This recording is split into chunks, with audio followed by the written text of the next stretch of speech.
Welcome back to the next lesson for Accounting 200, Managerial or Cost Accounting.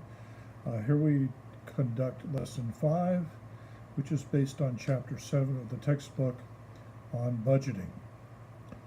Chapter 7 is called Budget Profit Planning, and that is because in business, profits do not happen by accident, they only happen by plan. These plans for the future are called budgets. We will begin by looking at the basic elements of all budgets. Next, we will introduce the master budget, and then we will introduce the various separate budgets that comprise the master budget and how they articulate together to form one single document. A budget is a detailed plan for the future, usually expressed quantitatively, that is, in numbers.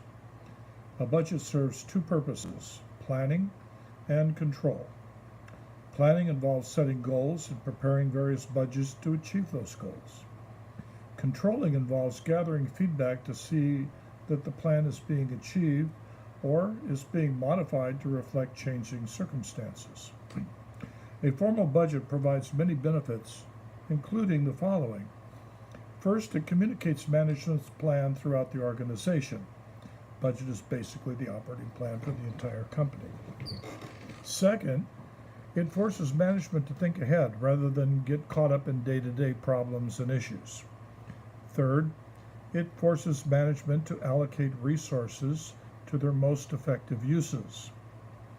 Resources, after all, are finite, and we can only do so much, so we have to choose those things that actually lead directly to profits. Number 4, it can uncover potential bottlenecks before they even develop. Number 5, it can cause all units of the business to integrate their individual plans with that of the entire organization. Refer back to number 1, communicating the plan to everyone. This number 5 involves getting everyone to buy in. And number 6, budgets provide benchmarks for evaluation of performances.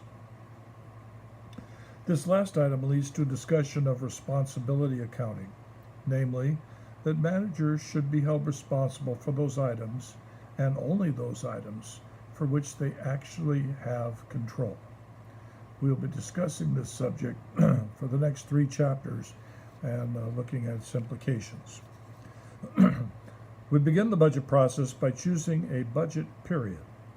Operating budgets ordinarily cover 1 year, but will be reviewed and reappraised oftener, either quarterly or monthly. A perpetual budget system develops new goals each month or quarter and adds the results to the previous figures to produce a continuous budget. Budgets can be developed by means of top-down or bottom-up processes. The second of these is called self-imposed budgeting. It allows management to provide goals for the unit that they have intimate knowledge regarding.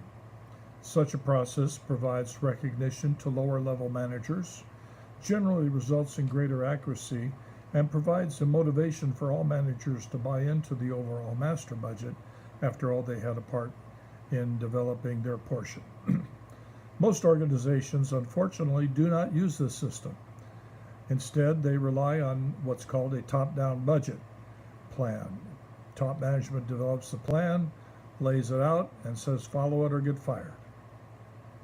Either way, it is important to use the budget plan to control, but not to punish managers for variances that they do not have direct control over. Next, we develop an overview of the master budget is our beginning, and you will see Exhibit 7.2, page 288, a sample, not a sample, but actually an outline diagram showing the various parts of the master budget. As you can see, it is comprised of a rather large number of subordinate budgets, which we will cover in the order in which they are planned and developed, since each leads into the next. An overview of the master budget begins with the sales budget. This sales budget is developed by multiplying unit sales by unit price. A sample of this is shown in Schedule 1. Next, we developed the production budget. It shows the number of units that must be produced to satisfy sales projections, taking into account existing inventories, of course. See Schedule 2 for an example of this part of the budget. If the company is a merchandising business, we substitute the inventory purchases budget for the manufacturing budget, since we don't actually make the product which we sell, rather how much do we need to buy. Next comes the direct materials budget. Check Schedule 3 for an overview of this budget. And after that, we develop the direct labor budget. See Schedule 4 for this one. Next is the manufacturing overhead budget. That is depicted for you in Schedule 5. After these, we develop the ending finished goods inventory budget, where we plan how much inventory to carry over into the next year. And this is a very important one to watch because it monitors all other activities in a direct sense. This would be Schedule 6. To this, we now add the selling and administrative expense budgets. Schedule 7. Usually these are combined into a single fixed expense type budget. Next comes the cash flow budget. See Schedule 8. We want to make sure that our cash flows are coming in on time to make timely payments so the company does not run out of cash and is forced to seek very expensive loans. Lastly, we produce the budgeted income statement and budgeted balance sheets shown in Schedules 9 and 10.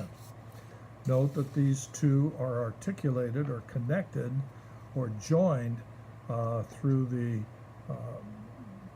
retained earnings account.